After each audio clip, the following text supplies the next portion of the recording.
couple of the guests that we have this evening, who will be announced in due course. Apologies for absence. We've got apologies from Councillor Turner and Councillor Barnes.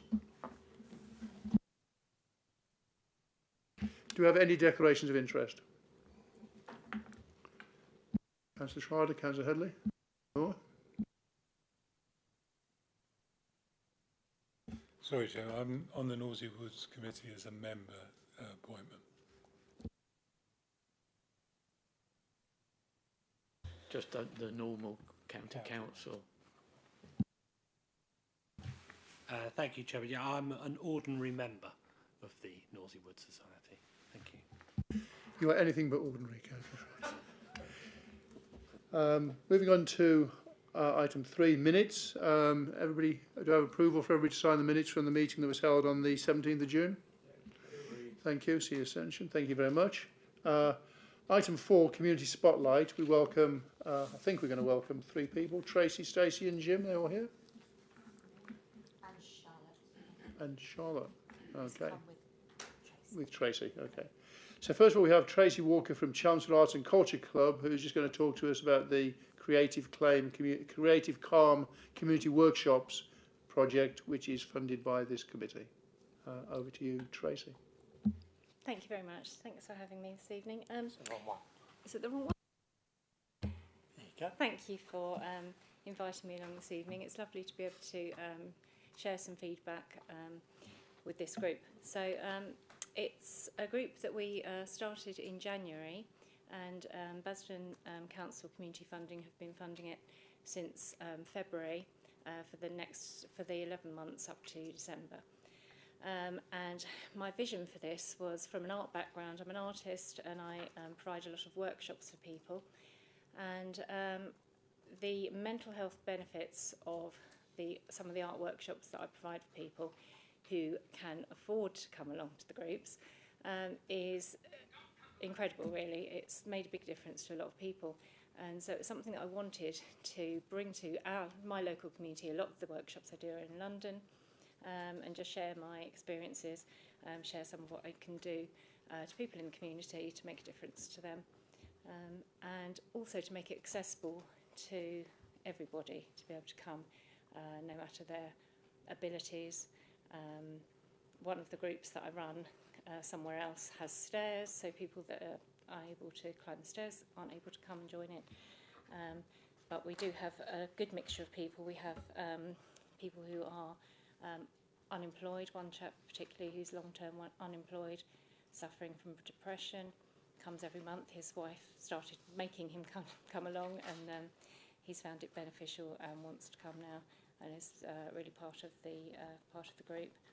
And people who are retired, people who are differently abled. So we have a fair few highly neurodivergent people come along as well, including some young people who are out of school for various reasons.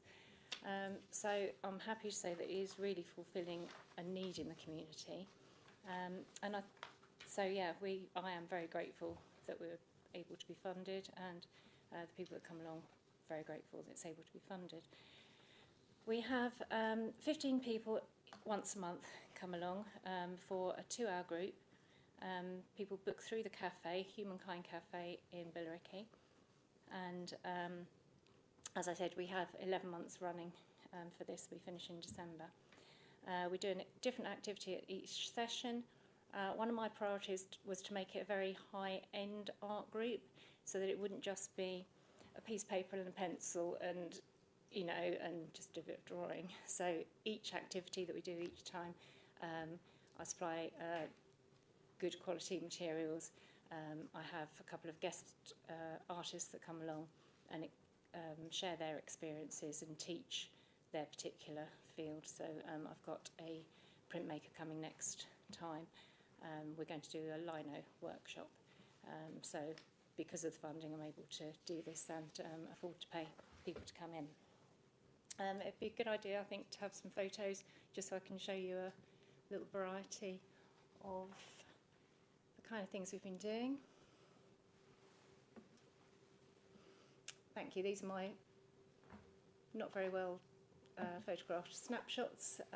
This is a neurographic art workshop, which is, there's a lot of science behind it, but basically it's doodling and it's putting down feelings onto canvases. So we use acrylic paints, we use acrylic pens, and we work through the process of that. I've done, as you can see, we have a mixture of people coming to the group. It's lovely, again, to have such wonderful art supplies. Got beautiful colours of paint there. One of these chaps is the one that is long-term unemployed, who comes along with his wife and now 2 friends as well. And he actually really throws himself into it and enjoys each week. This, we've got an older lady, we've got several older people. At the end of each group, I ask for feedback forms. I just give them a little feedback form and just ask them to anonymously fill them out. And this lady gave me her feedback form and she said, this one is mine, after the first group. And I read her feedback form and it said, bearing in mind our group is on a Friday morning, it said, this is the first time I have been out of the house and speaking with people this week. And it's on a Friday morning. So I kind of thought, you know, if it's just for her, if this group just helping her, then that's great. She now, she comes along every month. She's been every single month. And she meets up with, she's met up with 2 other ladies. They stay on, have lunch at the cafe every month. And then last month they were telling me that they're booking a cinema trip. They get off to the cinema. So for that social interaction for her, it's been a bit of a lifeline. Thank you. Yeah, wide variety of people, different ages. One of my ladies there has written on her feedback form. I'll just read it. It's terrible writing, but, and I didn't know this about her. She's a really sweet lady, but she's written her name at the bottom. So she's told me at the beginning, I've asked what interested you in coming to the group today. And she said, I feel quite lonely and isolated since my partner left me. I was looking for something to create calm to my mind and focus my thoughts away from my worries. And she said that she's been really surprised at how extremely kind and welcoming everybody in the group has been, and that she's made new friends. So, thank you. Just another picture of a different activity. So all the easels, the tablecloths, the palettes, the paintbrushes and everything I've been able to buy because we're funded by you, which is wonderful. And this is a different type of group. This one is an abstract art group, and abstract art is my forte. It's what I do. So I run people through the ways that you can relax and you can free up your mind and you can find calmness in colours. We do some colour therapy. It is all very relaxed. It sounds a bit serious, but it kind of isn't. And we do all tend to have a nice time and a good laugh. Thank you. This lady can't walk very well, and she said she hadn't done art since school, but and she can't draw anything and she can't paint anything. And I have this quite a lot. People say, I'm not artistic, I don't know where to start, I can't draw, I can't paint, but you don't need to.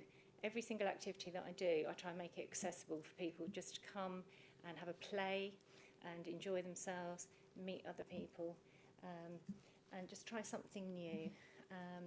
But the main focus for me is to make each group something that has got some form of art therapy in it, so that it's good for people, for their mental health, that they can have a wellbeing session where they can just concentrate on what they're doing. It's a mindful activity for 2 hours. They're concentrating on what they're doing and just putting aside the worries of everyday life for 2 hours. So, yeah, she was wonderful to work with, and you can see from her face she was so thrilled.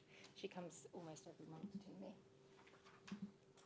This is another one of our neurographic art sessions where we focus on positive things in our lives that we're grateful for. I won't run you through. I could go on. I won't. Oh yeah, back to that lady again. And there's a few other activities that I've sent photos of. I'm not sure that you have them. That's it. Oh, is it? Okay. So I did have some other photos on there, which we have been doing clay workshops. We've had a potter in, a ceramicist who does beautiful pottery, but again, she's very keen on making it accessible to people. She's actually an ex-mental health nurse. I'm a trained counsellor, I'm not an art therapist, but I do know a lot of art therapies and I tend to bring those in. The other thing that we tend to do is I will hang around for quite some time afterwards. Often I'll find that I'm having coffee or lunch with somebody that just, needs a bit of company or wants to talk. Art's one of those things that if you're sitting alongside somebody painting, it's very easy for people to talk to you and open up. So yeah, it is hitting the targets really, the goals that I had when I first set this up. The therapeutic and wellbeing aspect, alleviating loneliness and creating a social aspect seems to be a big part of it, and making it fun and accessible, and making it free for people so that people who can't afford art groups, because honestly they are prohibitively expensive. A lot of sessions that I run, and I run through groups, can be sort of £60 upwards for a couple of hour session.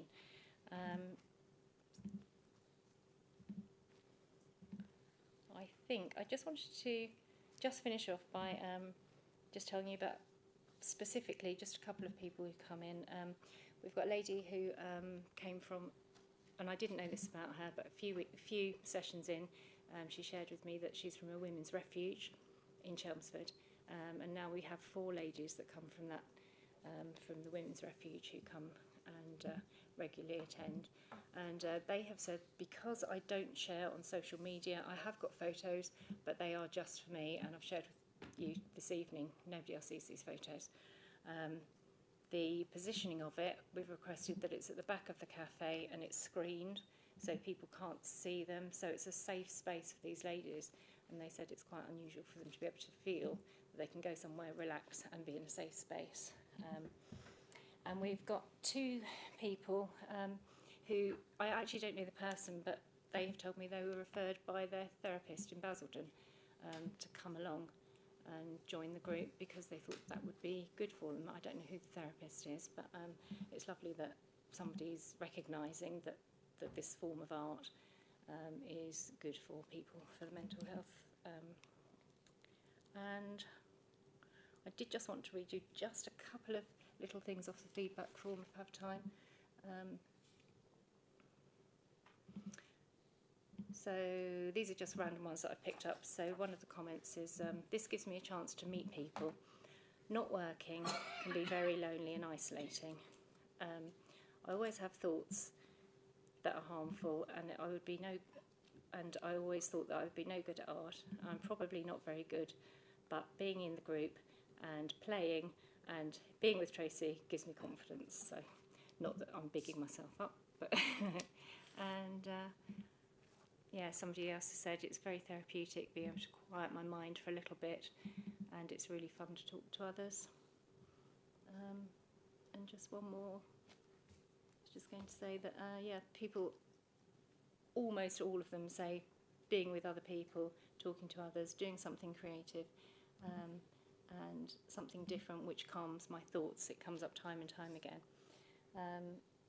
So I think that's really all I have to tell you, apart from the fact that they are very keen to continue, as am I.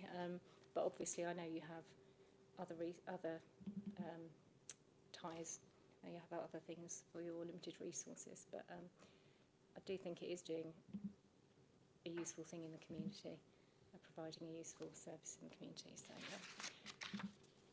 does anyone have questions for me? Well, no, Tracy, thank you.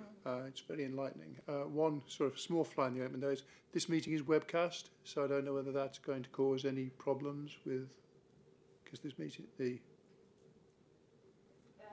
should be fine. Will the photos be shown? yeah, but even going out on YouTube? Not photos, but me talking is fine. No, I think everything you've done. Everything you've shown so far would be going out on YouTube, has already gone out. Okay, the photos that I've shown, yeah, that would be fine. Yeah, Okay, good. Because we wouldn't want to have a... Yeah, No, that's- yeah. You had me second you mentioned it. You had me worried. And I think myself and Mrs. Squibb came and visited you when you were just starting off, and certainly the atmosphere and the energy there was very positive and very good, and people seemed to get a lot out of it, so thank you. Any other members have any comments or want to ask any questions? So thank you, and long may it continue. You're obviously very welcome to go, or you can stay and listen to everybody else's stuff if you want to. You can choose. Next we have Stacey Robson from Humankind Cafe, who's going to report to us on the Humankind Community Allotment Project, which is funded again by the Area Committee. So Stacey, over to you. Hello everyone, my name's Charlotte and this is my colleague Stacey. We're from Humankind Cafe.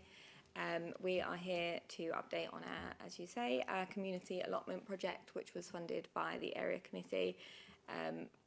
We have made quite a lot of progress with our project. So far we have used just over £6,000 of the 9,800, which has covered our raised planters, potting shed and seating area, trades costs for making the area safe and usable, a commissioned mural from a local artist, which included contributions from the local community that they wanted to kind of see as part of that, as well as our plants and fill in the space with vegetables. And we do have some photos that they're not digital, but we can give them over to you afterwards so that you can see.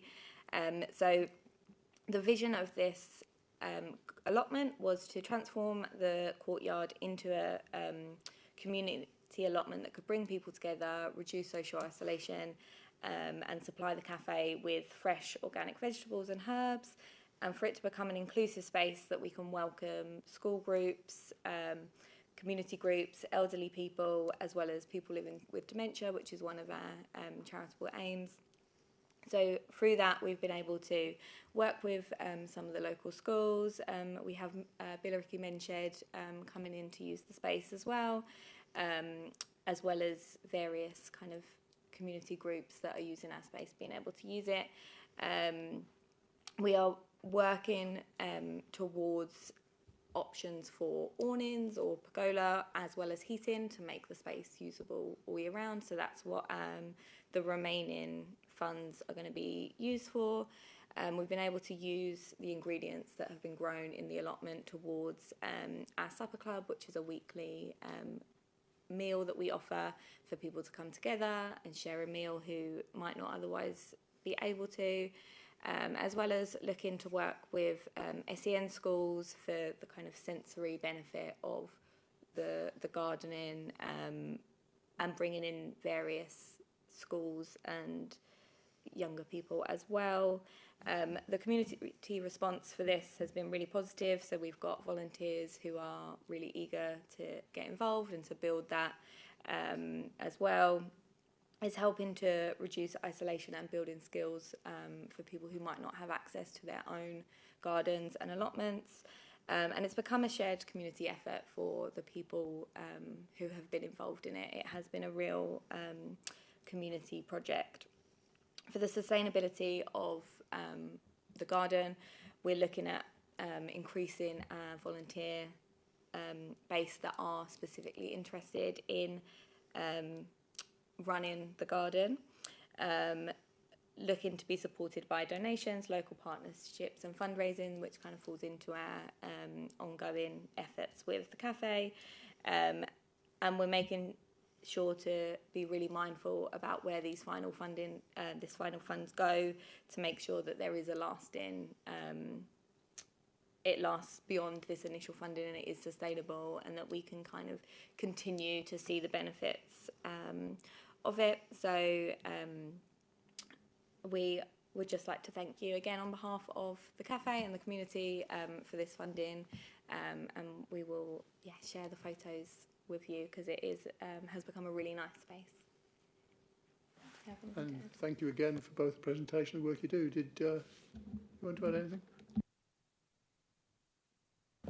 No, so I've been working alongside the garden, I would say from the beginning actually, when the funding went in, and from being a part of Humankind before the community garden, since being a part of it now, I think, so there's not really on the high street somewhere where you can go with your children that's safe outside. A lot of the spaces on the high street are at the front.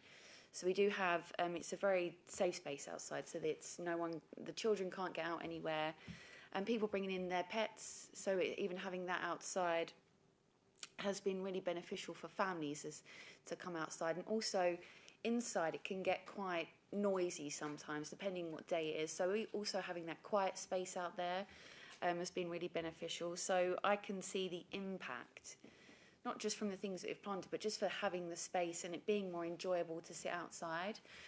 So yeah, I think it's brilliant. It's amazing. Thank you. Any members got any questions, comments? Councillor Ryder. Thank you, Chairman. I just make the observation that I think what we've just heard there are two really good examples of schemes where I think that the funding that this committee has put in is really having an impact and making a difference, because I think a few, there's a few people now sort of waking up to the fact that there is a kind of real ticking time bomb out there in our community with mental health that the authorities have been very slow to become alive to, particularly since COVID. Lots and lots of people now who perhaps weren't touched by, loneliness, depression, that feeling of isolation, and now we've really got like a whole generation who are still struggling with the effects of that time. And I think anything that we can do to invest in community projects like these that help people, that are accessible, and that allow people to have these sort of safe spaces, and that help with things like anxiety, with neurodivergence, with people who are suffering with dementia. I think it's all to the good. So I think this is exactly the kind of projects that this committee should be investing in, and I'm really pleased to hear the progress of these two. Thank you. Well said, and thank you again for the work you're doing for the community there. Again, the same as before, if you want to stay, you're very welcome. If you want to go, it's totally down to you. We next have Jim Ross from Billericay Food Bank, who can update us on the Food Bank's Forward programme. Thank you very much, Chair, and good evening, and thank you for the opportunity to speak. It's Rose, not Ross, but never mind. So the Billericay Food Bank, well, I think we're in a stage of transition, I would say. And we've thought it in terms of phase 1 and not very imaginatively phase 2. Phase 1 has been really from our origins, which was back in 2018, in a very small way, but based in Outward Common at St John's Church. And it was established, and I was one of the people who was involved with it from the beginning. I should have said, by way of introduction, that I am currently the chair of the Board of Trustees, as we became a charity in June 2021. We started in a very small way on the basis of a survey that we did of local households. We basically knocked on doors on several streets, asking people what they thought would be some of the things that might be needed and that perhaps the church could respond with. And Food Bank came pretty high on what people were actually saying. And although it had a church origin, we were very keen that it should be something that reflected the whole town community and not just the particular faith community that we are part of. And so we started in a very small way. We visited other food banks to look at different models. But we felt that we wanted to be slightly different. So we wanted to be independent rather than align with something like the Trussell Trust. And we wanted to have a clear set of values as the basis on which we would operate. And those values really were about being non-judgmental, being easy to access, and offering a friendly, welcoming approach when people came looking for help, recognising that actually taking that step of coming and admitting that we don't have enough food to feed our families or enough resources is actually a pretty big step for people to take. So by easy access, we don't ask for proof of benefit or proof of income. We don't actually set a limit on the number of times that people can access the food bank. What we do is offer a review every 6 weeks or so. At least we've tried to do that. But as numbers have grown, you can imagine that that's not so easy to continue. And that's one of the things that we're looking at in phase 2. So we staff by volunteers, and there are about 100 people now involved in the operation of the food bank. And they're people drawn from all areas of the local community. So current figures, we help on average each week around 106 households. These are the latest figures, but obviously that's a fluctuating number as people. And one of the things that we enjoy receiving are emails or letters from people saying, thank you so much for your help, we've really benefited, but now we're able to move on and we no longer need the help. We count that as one of our criterion of success. But unfortunately, as people drop off, they also appear and asking and needing help. So 106 households, and we talk about households, that's really 169 adults and about 100 children. And that is about 70% of families, but actually there's a surprisingly high number of individuals who come along looking for help. And I think you can imagine who those people are and what their particular circumstances might be. One of the other key aspects of the food bank's operation is that we wanted it always to be relational. So we wanted to get to know, in as far as possible, those people who we're helping on a week-by-week basis. And that's very much a key principle that we operate by. We also think about, well, how do we know our impact? And it's very difficult to actually determine impact measurement. I've already mentioned people who tell us they no longer need the help. So over the time, we've done a number of surveys of the people that the households that we support. And it's very interesting that as well as being grateful for the food that they receive,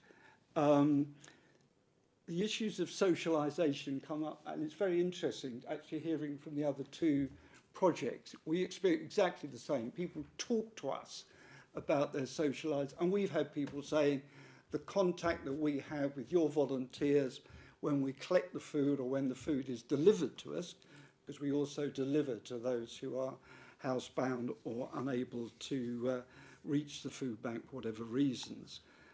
Social isolation is a big issue, and we've had people say, you are the only people we talk to in the course of a week. So the issue of mental health is a very key one, I think.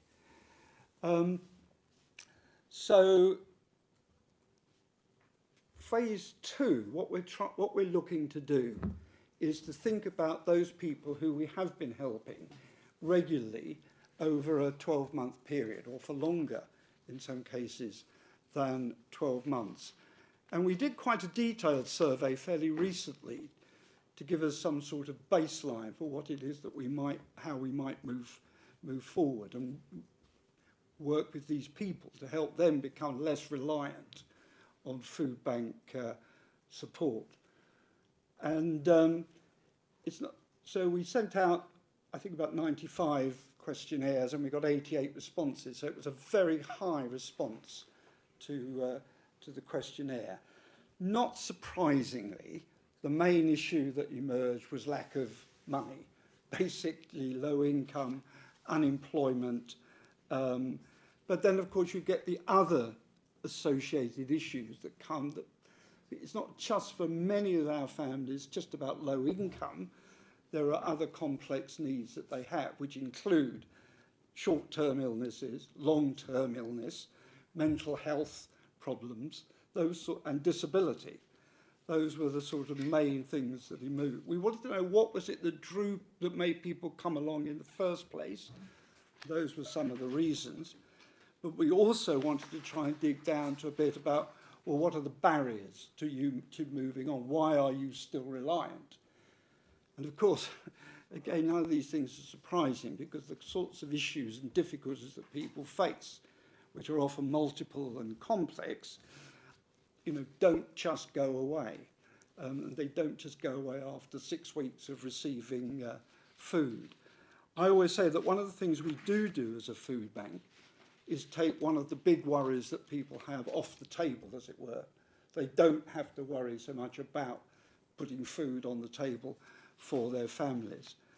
So what we're looking to do in phase 2 is to create opportunities to build on the relationships that we have, to get to know our people better, and to do a more active signposting to those other agencies or projects in which they might actually find benefit and help.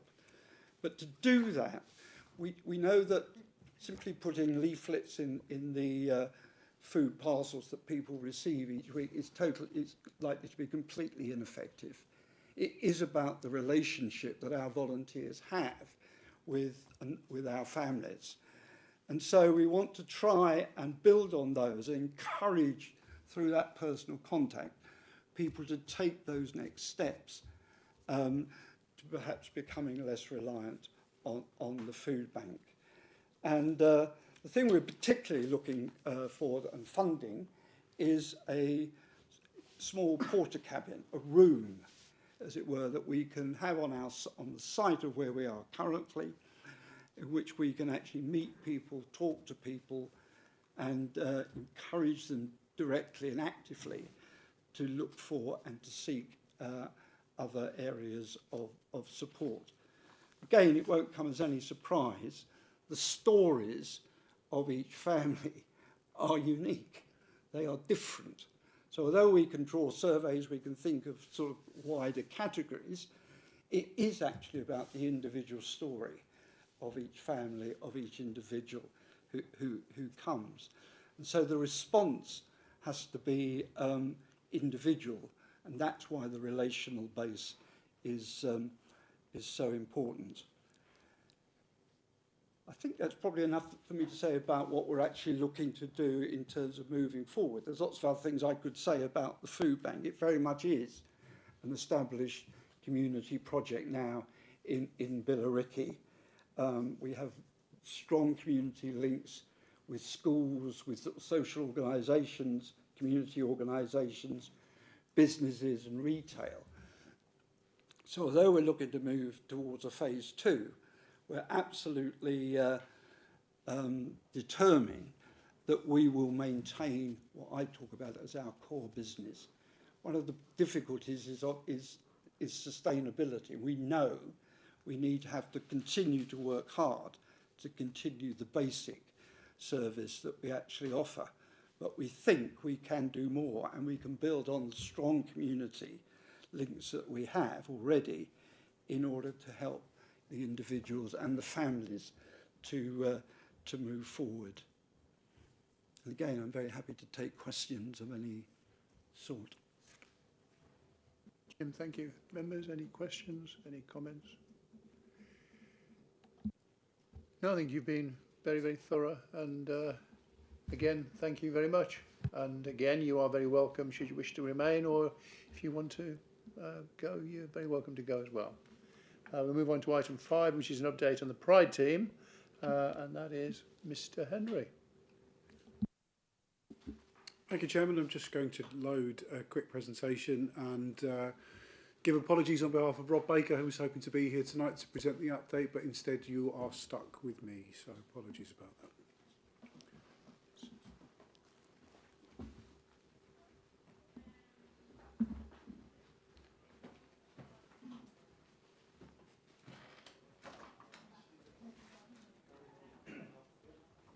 Skips ahead. So thanks to the funding received from this area committee, I'm pleased to present some feedback from the team, and I believe that some members of the team have met up with some of you over the course of the last couple of months, and they've received a lot of work and done a fair few bits in the Billericay area, and I'm going to run through a few of those tonight for you. So you've got Greg Monk and Richard Barwick, who are two brilliant officers, very dedicated. You hopefully, if you haven't met them before, I'm sure that you'll see them about. They're both very motivated, both very experienced, and you've got a very good team working in your patch. So throughout August and September, the team have done quite a lot of work, as you can see there. Some of those jobs are one-off jobs, they're shorter term ones, and some of those are more project-based works that take a longer period of time in an area, and I've got a few examples of those to come up.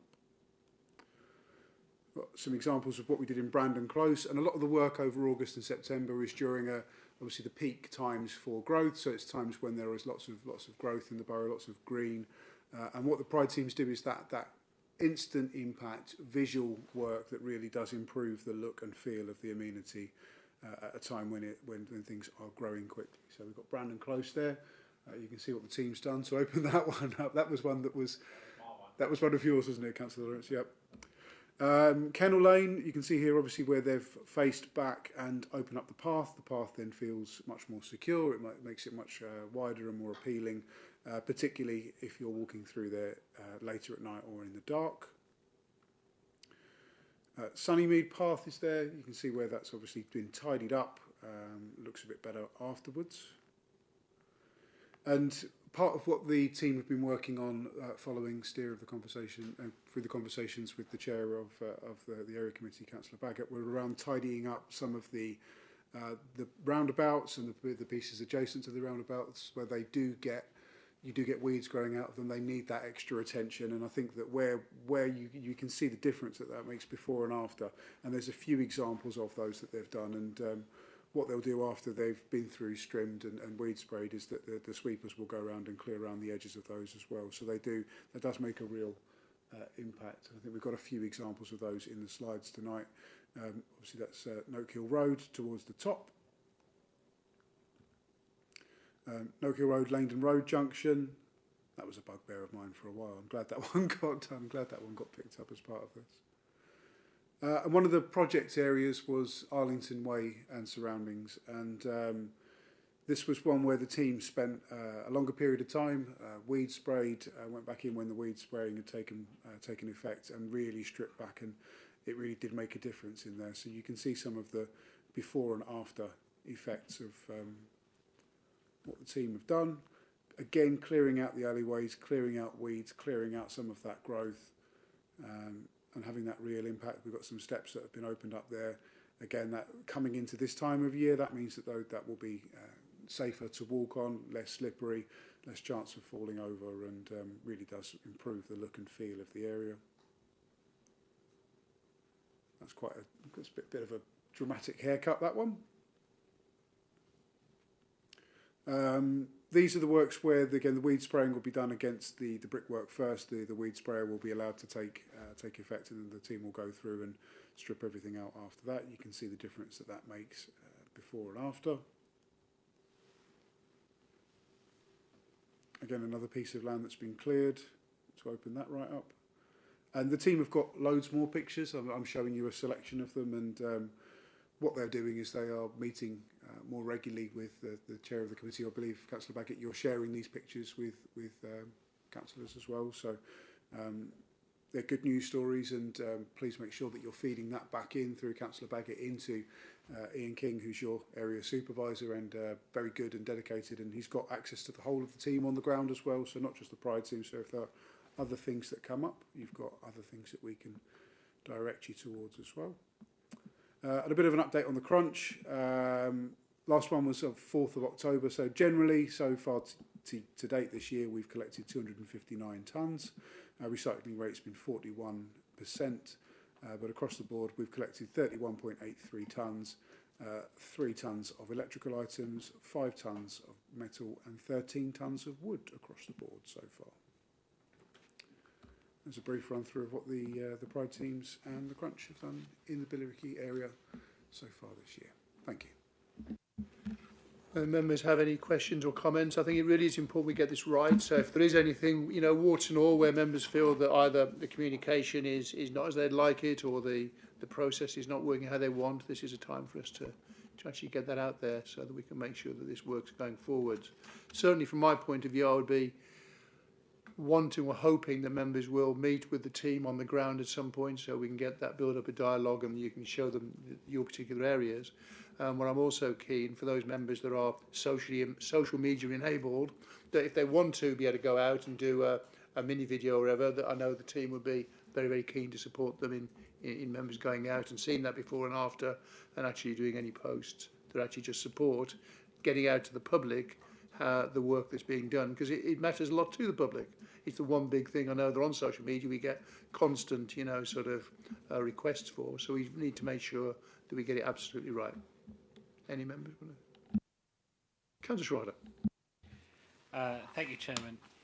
Yeah, this is hugely important because obviously, I think there is a recognition that officers can't be omnipresent, but we know that there are some parts of our wards that tend to come up again and again.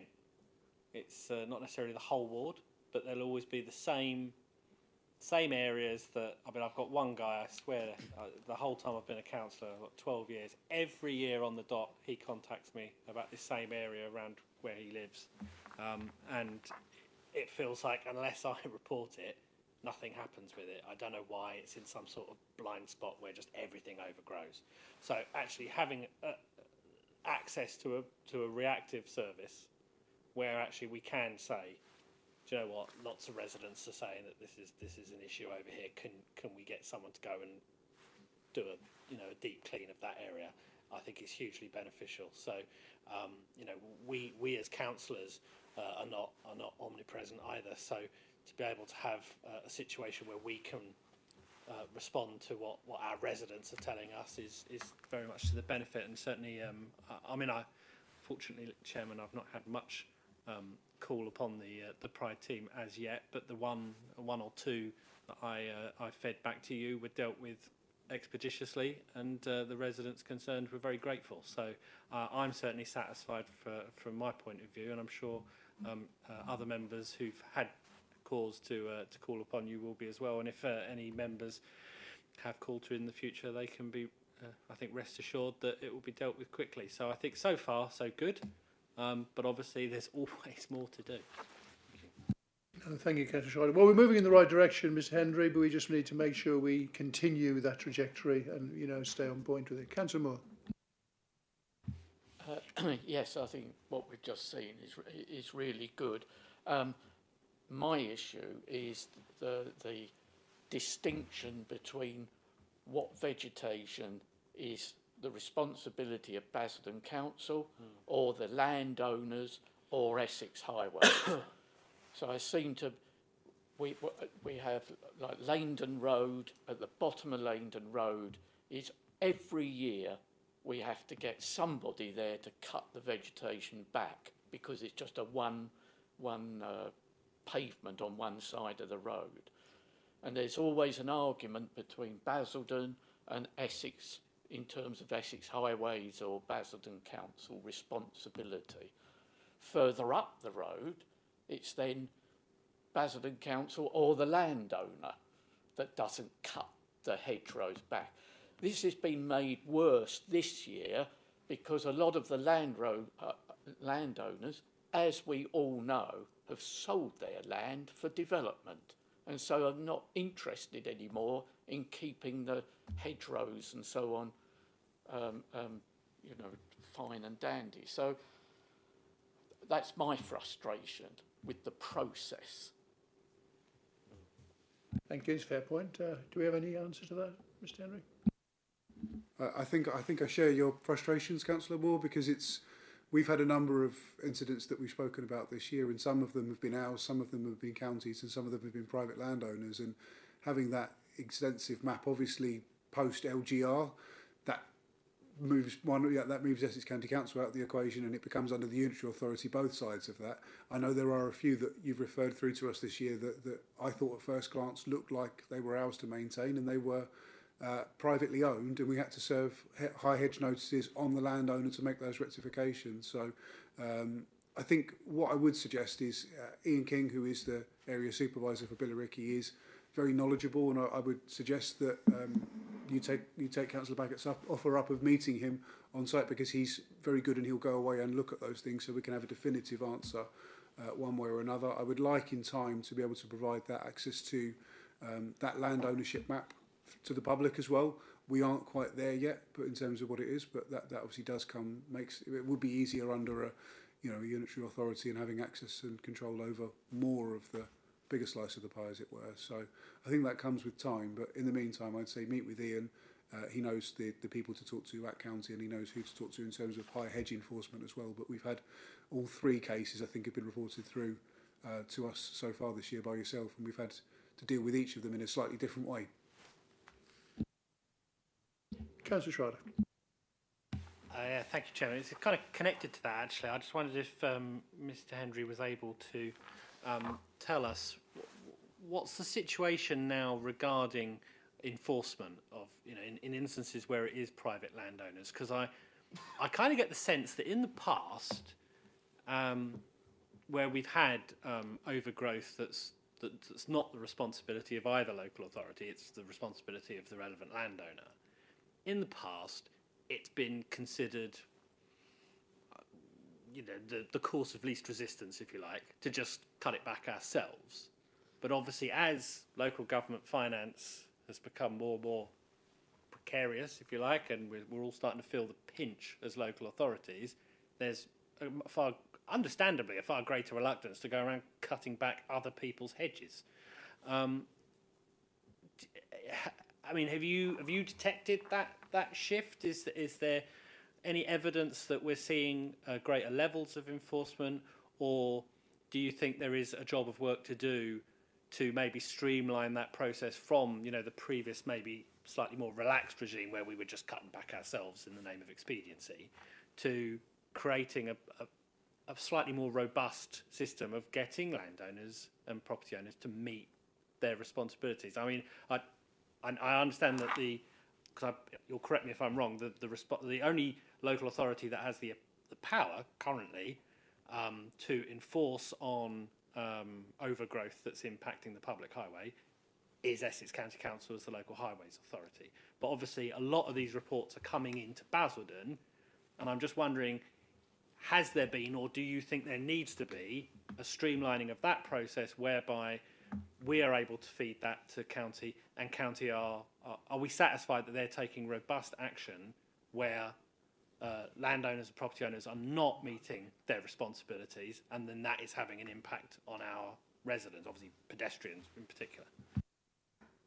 I think it's a really good set of questions you got there. I can probably count on one hand the number of incidents that we get a year that actually we need to refer through for high hedge enforcement. It's under Section 154 of the Highways Act, and the enforcing body for that is the Highways Authority, so that's Essex County Council.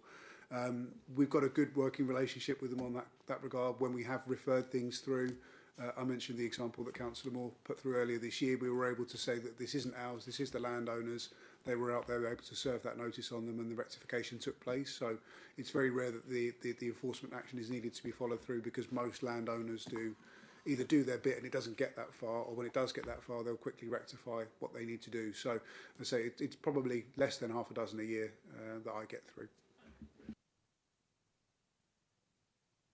Thank you, Mr. Hendry. Again, if you want to go or you stay, it's up to you. Moving on to the final item of the evening, which is the funding considerations. Before we actually go into it, I'm just going to give a bit of a backdrop. I know this will be old news to members, but I think it might not necessarily be old news to anybody that might be watching from home. The area committees were set up with a very laudable intent of empowering members to be able to provide funding in their communities for community projects. And we've seen this evening about some of those community projects which are having a very massive impact, you know, on people in a positive way and providing a positive contribution to communities in Billericay. But the idea was that we would have a budget, and that budget could then be used for these projects. And of course, all budgets are finite. But the area committee has morphed somewhat, and we have been asked to fund, for instance, the Pride team, which I think is a good project, and we've seen how that can make a difference. The Crunch, and then we were asked to fund car parking as well. And we went into quite a lot of detail in examining the car parking situation, because we had meetings. I had meetings with officers and Billericay Town Council and the bid manager, with regard to whether there was anything we could do where they would either do a joint contribution or where we could put something together to actually support the idea of the car parking being charged for. And the bottom line was Billericay Town Council weren't interested, and the bid team, you know, the retail weren't that enthused with what they saw as double taxation. So this committee made the decision that we weren't going to fund for car parking. So it was a bit of a surprise and a bit of a vexing circumstance that the Cabinet then stole the £10,000 for car parking from our budget and reduced our budget for community projects we might like to do.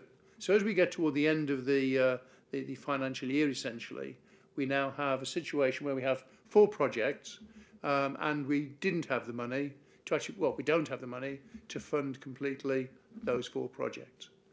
If we hadn't have had that £10,000 taken from us, we wouldn't be in the situation of having to maybe scrimp and save and have a look at how we can amend these projects. And when I first started sitting down with officers, it was there was quite a big shortfall on them, and we've done a bit of toing and froing as things have progressed. So we are in a situation where, for instance, the Mill Meadow Society project has reduced the amount of money they need in order for that project to be successful and go forward, which is good news.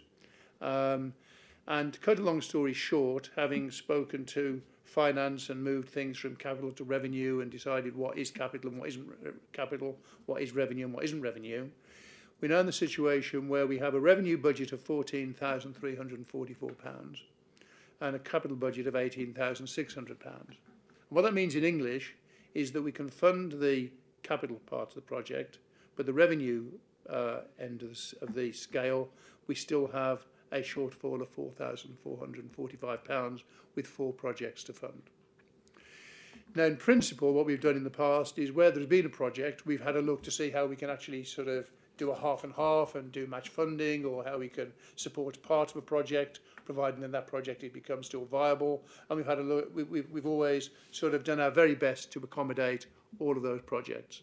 So I'm bringing forth a proposal of 2 members, and I'm not going to die in a ditch over it, but it is a proposal nevertheless. And I'll go through each project in turn. First of all, the Time Together in Music Expression project, which is item number 1 on the request. I believe that if we agree with my proposal, we can fund that in full. We can also fund the Christmas lunch project, which is my own particular project. It's one that I brought. It's an area committee project as opposed to anything from another source.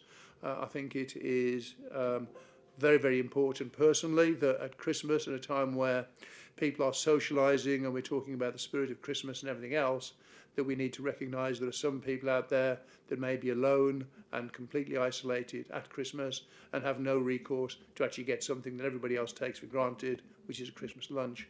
And to provide that, I think, is very important, and it adds the socialisation we heard about earlier. So that is something that's a bit of a binary project. If we don't do, we can't half do that one. That's something that we need the funding for. The Mill Meadow Society, as I say, we have now cut that back to the point where we can fund it because it's been shifted over to capital. And that leaves the Yoga for All project, which was a total of £9,275. But the Yoga for All project was 3 different classes. And normally we have a thing. I know we made an exception with Billericay School the other week where the other month where we funded 2 particular projects because they were quite small, and we managed to find a way to again accommodate them. But the yoga project is 3 different projects. So I'm proposing that what we do is we fund the bigger one of them, which is £4,075. That's the community yoga project. It means we wouldn't be funding the dementia project and we wouldn't be funding the other project. But anybody that's got dementia would be able to go to the community one, you would imagine, and vice versa. The other project, anybody that wanted to could go to it. So we're not cutting anybody off or stopping anybody, therefore being able to benefit from the project, and we're supporting the yoga project for a year in its entirety. So my suggestion would be from the request, if members, and I'm pretty happy to take questions, I'm sure officers will as well, that what we do is we agree to fund Project 1, Project 3, Project 4 as indicated in the agenda, and we award £4,075 to the Community Yoga Project for the year project. I'm happy to take any questions or any comments. Councillor Schreider. Thank you, Chairman. I think I fully support what you're proposing. I think it's hugely regrettable that we are placed in a situation, or that rather the people who have bid for funding for their projects are in the position where this committee now can't fully fund all of the projects that we would like to. And I do think it is a fundamental subversion of the whole purpose of these committees. You know, the committees were set up, and the idea was we were going to be given a budget, and that allowed us, as not just our committee, all the area committees were set up with this idea that we as local members would be able to direct this funding that was provided to us to our community's priorities. And actually what we've seen throughout the existence of the area committees is this, firstly, this sleight of hand by which they get us, they kind of don't force us, but they cajole us, if you like, into funding things that, frankly, I think should be funded centrally, like the Pride teams and the Crunch. I mean, I'm glad we're funding them, but they shouldn't be being funded by the area committees, in my view. That's one thing. But to then choose to impose these parking charges on Billericay and Wickford, come to us to fund the free parking that we wouldn't need to fund if they hadn't imposed the charges in the first place. And then when we take a democratic decision that actually, you know, we've had these discussions with Billericay Town Council, we've had discussion with the Billericay Business Improvement District, we're not prepared to sacrifice this funding that is supposed to be for community groups. For the Cabinet to then just nick that money anyway, I think is a fundamental subversion of what these committees were for. They were envisaged by the late David Harrison. I don't think that at all represents what he would have wanted them to be doing. So I think it's a real shame. But we are where we are. We don't have any choice over it. The Cabinet have the power. They set these things up in the first place, and now they've just decided to subvert them. And there's nothing we can do to stop them. So we just have to roll with the punches. I think that the solution you have arrived at is fair. It's obviously hugely regrettable that we can't fully fund the Yoga for All project, all 3 projects that they came to us to be funded. But I think, if, as you say, if we're funding the main project, well, it's better than nothing, and hopefully it will still allow them to do a significant amount of good. And I'm really pleased that the Mill Meadows, the GPS collars, that project can go ahead, and also the funding for time and for the Christmas lunches. So I totally support the proposal that you've made, but I hope that the administration will reflect on whether or not they really want these area committees to come to, you know, at the end of this municipal year, to be able to say that was a success. And I think by and large they have been a success. But if the administration is going to start just nicking, like £10,000 of what was already quite a limited budget, drives a coach and horses through what the area committees, you know, hope to do and hope to achieve. And it's a real discourtesy, not just to this committee and to us as members, but actually to the community groups that we're seeking to support, to give them this expectation, or you know, put this idea into their head that they're going to get this funding, only to find, oh, sorry, no, we can't give you that funding because actually 10 grand of it was snatched away from us, so that the council essentially could fund its own parking scheme. It's insulting and it's absurd, and I do think they should reflect on it, and I hope that something like that will certainly not happen again. Otherwise, just get rid of them. There's no point. If you want to control it all anyway, just do it yourselves and leave us out of it. But I think we're doing good. Let us crack on and do the good and pay for your own parking. Or don't levy the parking charges in the first place would have been an even better idea. Thank you, Chairman. No, thank you. Couldn't have said it better. Councillor Headley. I probably should know the answer to this. Was the Billericay Area Committee singled out for a reduction in the budget, or did everybody have their budgets reduced? Mr. Toombs.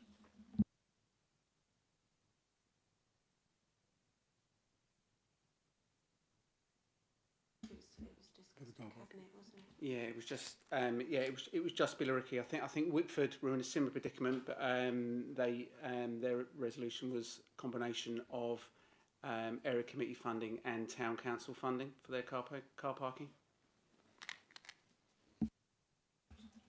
So essentially, Billericay was the only area committee that received a reduction in funding and had money taken from them.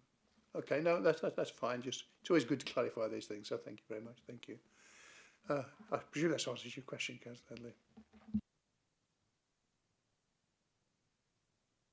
Any other members got any other questions, comments, or anything else?